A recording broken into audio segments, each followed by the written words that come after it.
मुझे जजीरे से निकाल कर हेड क्वार्टर में लाया जा चुका था। मेरे सामने एक जल्लाद शक्ल का भारी भरकम वर्दी पोश आदमी बैठा हुआ था। उसने जेब से सिगार निकाल कर लाइटर से सुलगाया और कदम कदम चलकर मेरे पास आया और झुक कर बोला, हेड क्वार्टर से तुम्हारी रिहाई के ऑर्डर्स आ गए हैं। पहले तो मुझे लगा कि ये इन लोगों की कोई नई चाल है और मुझसे मेरे साथियों और पाकिस्तान के बारे में मालूमात हासिल करने के लिए कोई नया जाल बिछाया जा रहा है। लेकिन जब उसने मेज की दराज में से एक फाइल निकाल कर उसमें नत्थी किया हुआ इब्रानी जबान का एक सरकारी ऑर्डर पढ़ा तो मुझे कुछ यकीन आ गया। उसकी एक वजह यह भी थी कि ये लोग बेपनाह तशद्दुद करने के बावजूद मुझसे कोई राज उगलवाने में नाकाम रहे थे। इसके बावजूद दिल नहीं मान रहा था कि ये मुझे इतनी आसानी से छोड़ देंगे। ये शख्स शायद उसी मौत के कैदी कैंप का इंचार्ज था। वो सिगार के कश लगा रहा था। कुर्सी पर बैठते हुए उसने मुहाफिज को आवाज देकर बुलाया और उसे मेरे लिए कॉफी और कुछ खाने को लाने को कहा। मैंने किसी किस्म के रद्द-ए-अमल का इजहार न किया, इसलिए कि मुझे उन कसाईयों से रहम की तवक्को नहीं थी। जरूर ये भी उनकी कोई नई चाल थी। मैं मैली कुचैली निक्कर पहने फर्श पर उखड़ू बैठा हुआ था।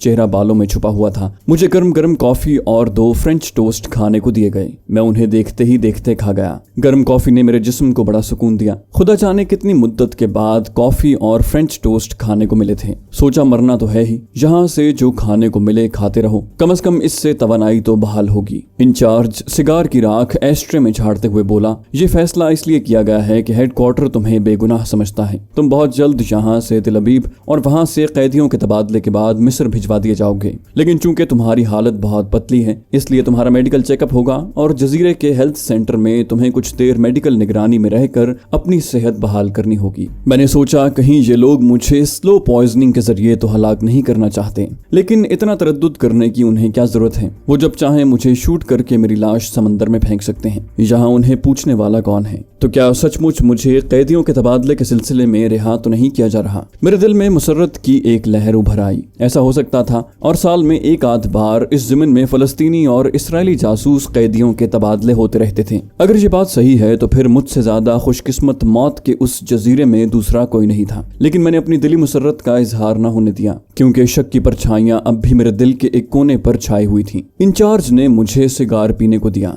अरसे बाद सिगार का कश लगाया तो खांसी आ गई। इंचार्ज ने कहा, मेरे आदमी तुम्हें यहाँ के ऑफिसर्स हेल्थ क्लिनिक में ले जाएंगे। वहां तुम नहा धोकर नए कपड़े तब्दील करोगे और तुम्हारा मेडिकल ट्रीटमेंट शुरू हो जाएगा। मैंने पहली बार जबान खोली और इंचार्ज से पूछा कि मुझे कब तक हेल्थ क्लिनिक में रखा जाएगा। वो कॉफी के घूंट निगल रहा था। मेरी तरफ गौर से देखने लगा, फिर उसके होंठों पर अजीब सी मुस्कुराहट नमूदार हुई। कहने लगा, जब तुम पूरी तरह सेहतयाब हो जाओगे तो हम तुम्हें क्लिनिक से फारिग करके यहाँ से तिल अबीब रवाना कर देंगे। कुदरती तौर पर मुझे यही ख्याल आया कि चूंकि कैदियों के तबादले के वक्त जासूस मुलजिमों को सेहतमंद हालत में दूसरे मुल्क में भेजा जाता है ताकि प्रेस के जरिए ये प्रोपेगेंडा किया जा सके कि हमने कैदियों के साथ किसी किस्म का तशद्दुद नहीं किया, इसलिए ये लोग मुझे अस्पताल में दाखिल कर रहे हैं। मैं चुप बैठा सिगार के हल्के हल्के कश लगाता रहा। दिल में यही सोचा कि इनकी कोई भी साजिश क्यों न हो, अभी अस्पताल में चलकर अपना इलाज करवाया जाए और अपनी तवानाई को बहाल किया जाए, क्योंकि हो सकता है कि मुझे इसकी जरूरत पड़ जाए। मौत के उस जजीरे का ऑफिसर्स हेल्थ क्लिनिक जजीरे के जनूबी इलाके में वाक़ था। 4-5 कमरों पर मुश्तमिल इस छोटे से अस्पताल में ले जाकर मेरे मुंह और सर के बाल सारे के सारे मूड दिए गए। मैंने गर्म पानी से गुस्ल किया।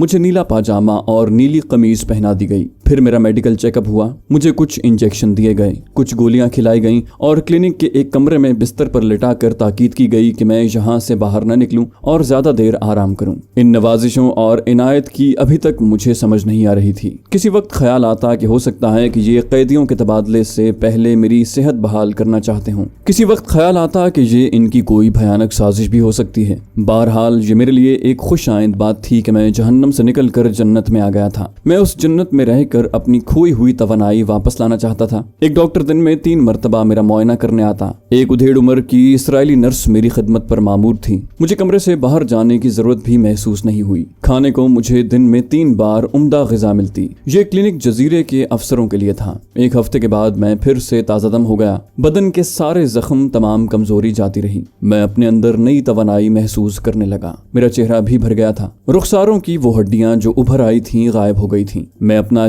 جائزہ بار بار لے رہا تھا، کہیں کسی دوائی کسی انجیکشن کا مجھ پر منفی اثر تو نہیں ہو رہا، لیکن ایسا نہیں تھا۔ انجیکشن اور دوائیاں مجھے صحت یاب کر رہی تھیں۔ ڈاکٹر مجھ سے بہت کم بات کرتا، آتا میرا بلڈ پریشر چیک کرتا، انجیکشن لگانا ہو تو انجیکشن لگاتا، ٹیمپریچر دیکھتا اور چلا جاتا۔ میں کچھ پوچھتا تو ہوں ہاں میں ہلکی سی مسکراہٹ کے ساتھ جواب دیتا۔ یہی حال ادھیڑ عمر اسرائیلی نرس کا تھا۔ مجھے ان کے رویے پر کوئی تعجب نہیں تھا، آخر میں ان کا دشمن جاسوس تھا، اور یہ سلوک وہ مجھ سے محض اس لیے کر رہے تھے کہ جب بارڈر پر کسی دوسرے اسرائیلی قیدی کے ساتھ میرا تبادلہ ہو تو وہ دنیا کے پریس کے سامنے یہ ثابت کر سکیں کہ ہم قیدیوں کے ساتھ انسانیت نواز سلوک کرتے ہیں۔ مجھے ہیلتھ کلینک دوسرا ہفتہ جا رہا تھا کہ ایک روز ڈاکٹر میرا معائنہ کرنے آیا تو اس کے ساتھ ایک پکی عمر کا اجنبی بھی تھا۔ اس اجنبی کا چہرہ مریضوں جیسا لگ رہا تھا، کنپٹیوں پر اس کے بال سفید ہونا شروع ہو گئے تھے۔ اس نے سفید شارک سکن کا سوٹ پہنا ہوا تھا، آنکھوں پر سیاہ چشمہ لگا تھا اور چھڑی کے سہارے بڑے آرام سے قدم اٹھاتا تھا۔ ڈاکٹر نے میرا اس سے ان الفاظ میں تعارف کروایا،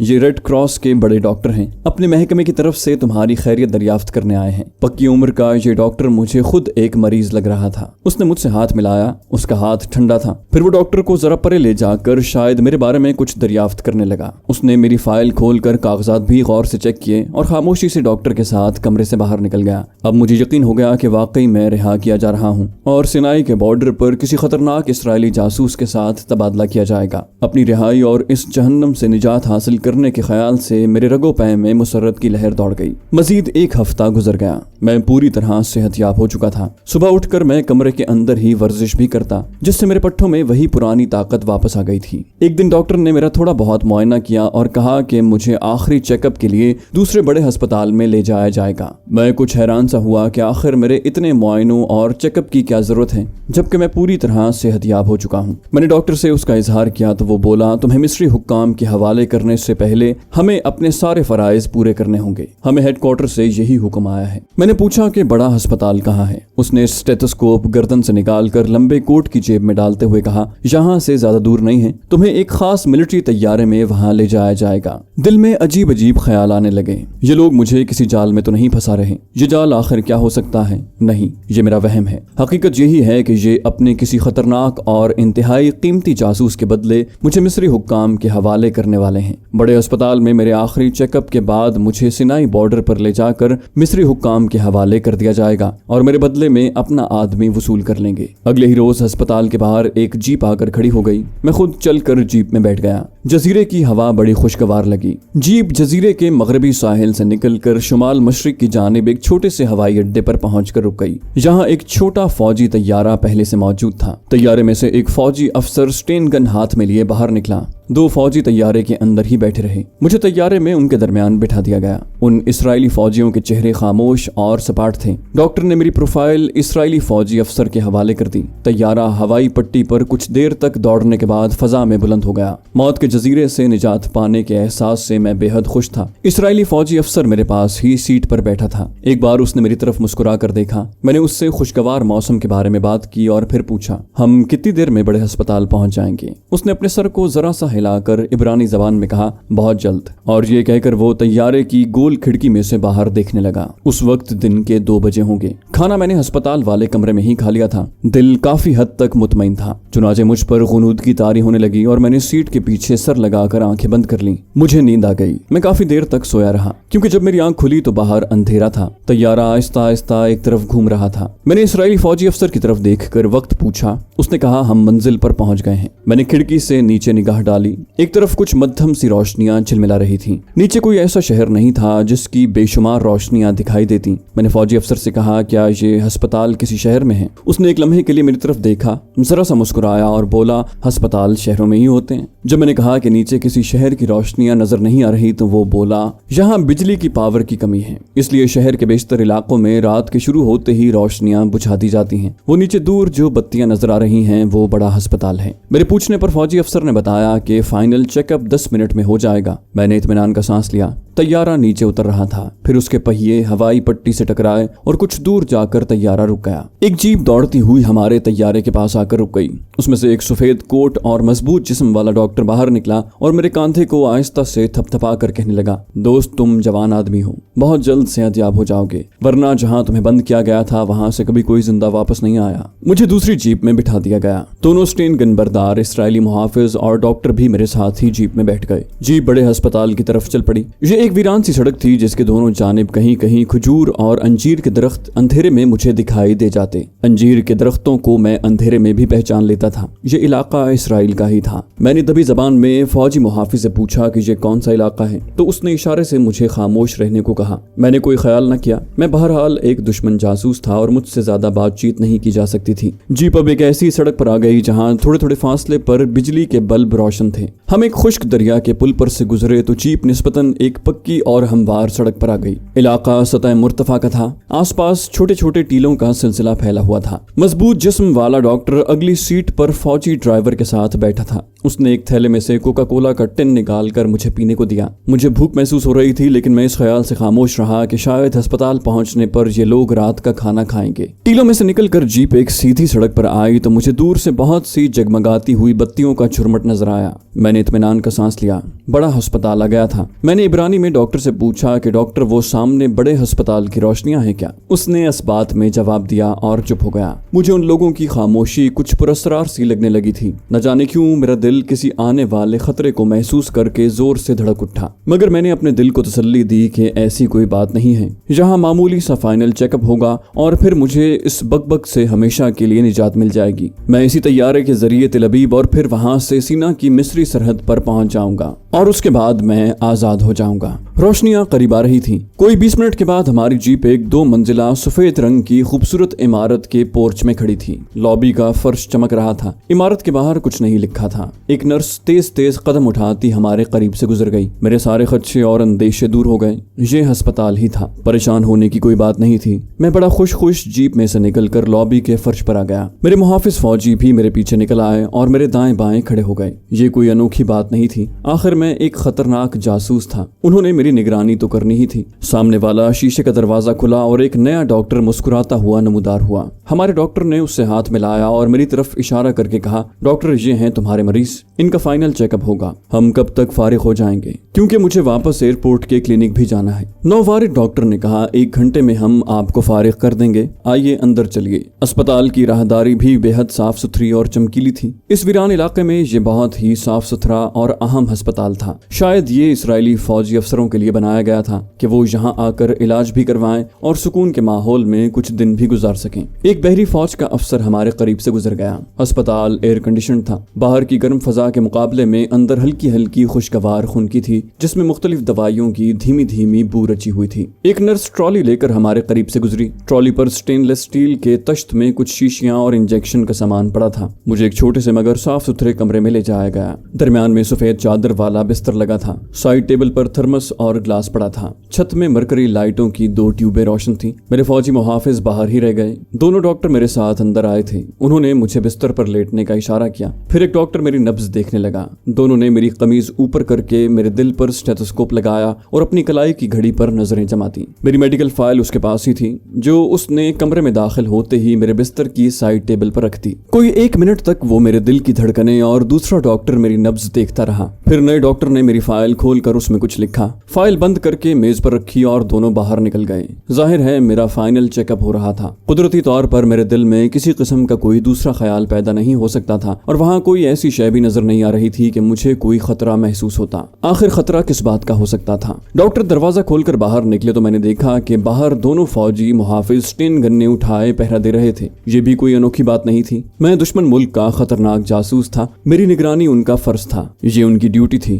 میں صحت مند تھا، اس لیے عین وقت پر میری بھوک چمک اٹھی، مگر ابھی تک ان لوگوں نے مجھے کھانے کو کچھ نہیں دیا تھا۔ اس منحوس جزیرے کے جلاد انچارج نے جاتے ہوئے مجھے میری گھڑی بھی واپس نہیں کی تھی۔ نامعلوم رات کا کیا बजा होगा। कमरे में कोई वॉल क्लॉक भी नहीं था, ना ही कोई खिड़की थी। दीवार पर एयर कंडीशनर का चौकोर चौखटा लगा हुआ था। राहदारी के फर्श पर किसी के छोटे छोटे कदमों की टक टक सुनाई दी। यह आवाज मेरे कमरे के दरवाजे के पास आकर रुक गई। दरवाजा खुला और एक दुबली पतली गोरी चिट्टी नर्स हाथ में स्टेनलेस स्टील की ट्रे लिए अंदर दाखिल हुई। मेरे पास आकर ट्रे साइड टेबल पर रखी, उसमें से थर्मामीटर निकाल कर झाड़ा, फिर मेरे मुंह में लगाया और अपनी कलाई पर बंधी सुनहरी घड़ी को तकने लगी। जब वो मेरा टेम्परेचर ले चुकी तो मैंने उससे वक्त पूछा। उसने कोई जवाब न दिया और टक टक करती बाहर निकल गई। दरवाजा खुलने पर मुझे बाहर खड़े मुसल्लह मुहाफिजों की एक झलक फिर दिखाई दी। क्या ये नर्स गूंगी थी? लेकिन अस्पताल में गूंगी बहरी नर्स का क्या काम? फिर उसने मेरी बात का जवाब क्यों नहीं दिया? शायद उसे मुझसे बात करने की इजाजत नहीं होगी। आखिर मैं कोई आम मरीज तो नहीं हूँ, दुश्मन मुल्क का जासूस हूँ।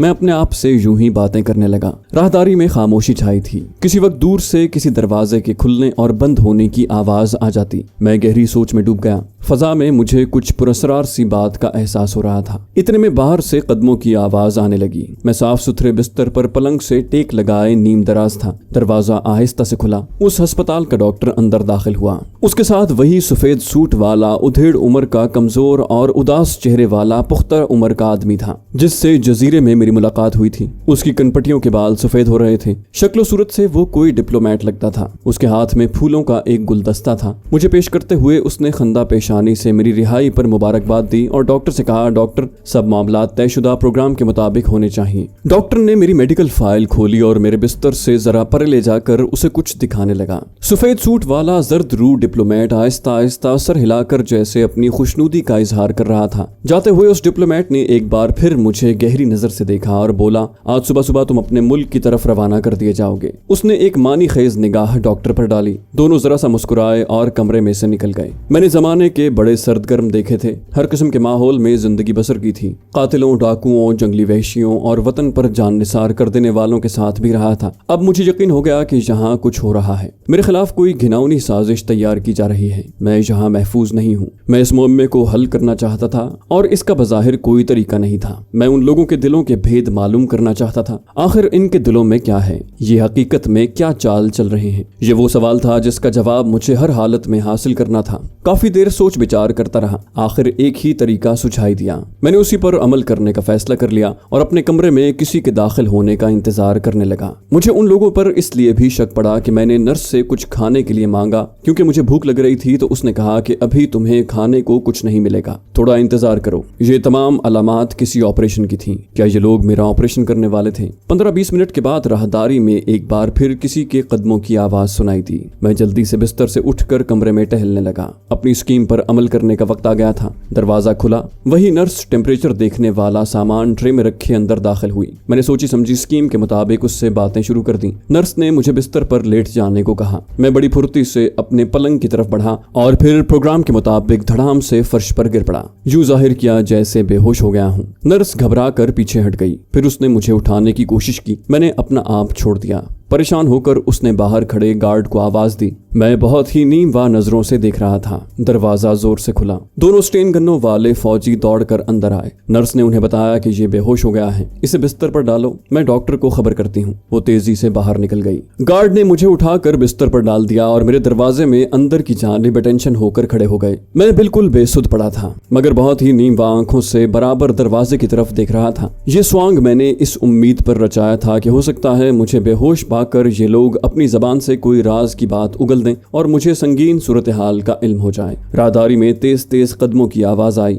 दरवाजा जोर से खुला। दोनों डॉक्टर परेशान हालत में अंदर दाखिल हुए। उनके पीछे पीछे नर्स भी चली आ रही थी। मैंने अपनी आंखें बंद कर ली। अब उन्होंने मुझे उलट पलट कर देखना शुरू कर दिया। मेरी नब्ज देखी, आंखों के पपोटे खोल कर देखे। मैंने डेले ऊपर चढ़ा लिए। उन्होंने नर्स को वहां से भिजवा दिया। फिर मुझे एक इंजेक्शन दिया। एक डॉक्टर मेरा ब्लड प्रेशर चेक करने लगा। दूसरे ने कहा टेम्परेचर नॉर्मल है, इसकी बेहोशी की कोई वजह मेरी समझ में नहीं आती। दूसरे ने कहा इसको हर हालत में होश में आना चाहिए, वरना हमारी नौकरियां खत्म समझो। पहले डॉक्टर ने कहा मुझे तो अचानक नर्वस ब्रेकडाउन लगता है। दूसरे की आवाज आई, किसी ने इसे बता तो नहीं दिया कि इसका दिल निकाल कर सेनेटर जोसेफ को लगा दिया। पहले डॉक्टर ने उसकी बात काट दी। एहतियात से काम लो डॉक्टर, यहाँ कोई भी तुम्हारी बात सुन सकता है। मेरे जिस्म में खौफ की ठंडी यख लहर दौड़ गई। पहले मैं बेहोश नहीं था, लेकिन जो कुछ मेरे कानों ने सुना उसके बाद मुझे यूं लगा कि मैं वाकई बेहोश हो रहा हूँ। या खुदा, ये लोग मेरा दिल निकाल कर किसी सेनेटर जोसेफ को लगाने वाले हैं। यकीनन सेनेटर जोसेफ वही कमजोर चेहरे चेहरे और सफेद सूट वाला उधेड़ उम्र आदमी है जो थोड़ी देर पहले मेरे लिए फूलों का गुलदस्ता लाया था। अब मेरी समझ में आ गया कि ये लोग मेरी इतनी खिदमत क्यों कर रहे थे, मुझे क्यों खिला पिलाकर सेहतमंद किया जा रहा था, मुझे कुर्बानी का बकरा बनाया जा रहा था। ये सेनेटर जरूर इस्राएली पार्लियामेंट का कोई अहम तरीन रुकन है और दिल का मरीज है, और मेरा धड़कता हुआ जिंदा दिल निकाल कर उसके सीने में पेवस्त करने वाले हैं। ये ऑपरेशन नहीं बल्कि मेरी मौत और मेरी लाश की चीर फाड़ थी। फौरी तौर पर मुझे यूं लगा जैसे मैं जरा सी भी मजाहमत करने के काबिल नहीं रहा, और ये लोग मेरे होश में आने के बाद मुझे स्ट्रेचर पर बांधकर ऑपरेशन थिएटर में ले जाएंगे, जहां मेरे पहलू में दूसरे स्ट्रेचर पर जर्दरू इस्राएली सेनेटर जोसेफ एक स्ट्रेचर पर बेहोश पड़ा होगा। फिर मुझे भी बेहोश कर दिया जाएगा और मेरे सीने में से दिल निकालने के लिए चीर फाड़ शुरू हो जाएगी। मैं मर जाऊंगा और मेरी लाश चूने के गड्ढे में फेंक दी जाएगी। ये इंतहाई भयानक, इंतहाई घिनौना तस्वुर था। तो दोस्तों, ये थी हमारी आज की एपिसोड। उम्मीद करते हैं आपको हमारी कहानी पसंद आई होगी। जाने से पहले इस वीडियो को लाइक कीजिए और शेयर करना मत भूलिए। कमेंट करके हमें बताइए कि आपको हमारी वीडियो कैसी लगी, और अगर अभी तक आपने इस चैनल को सब्सक्राइब नहीं किया तो इसे सब्सक्राइब कीजिए और बेल आइकन दबाकर ऑल नोटिफिकेशंस ऑन कर लीजिए।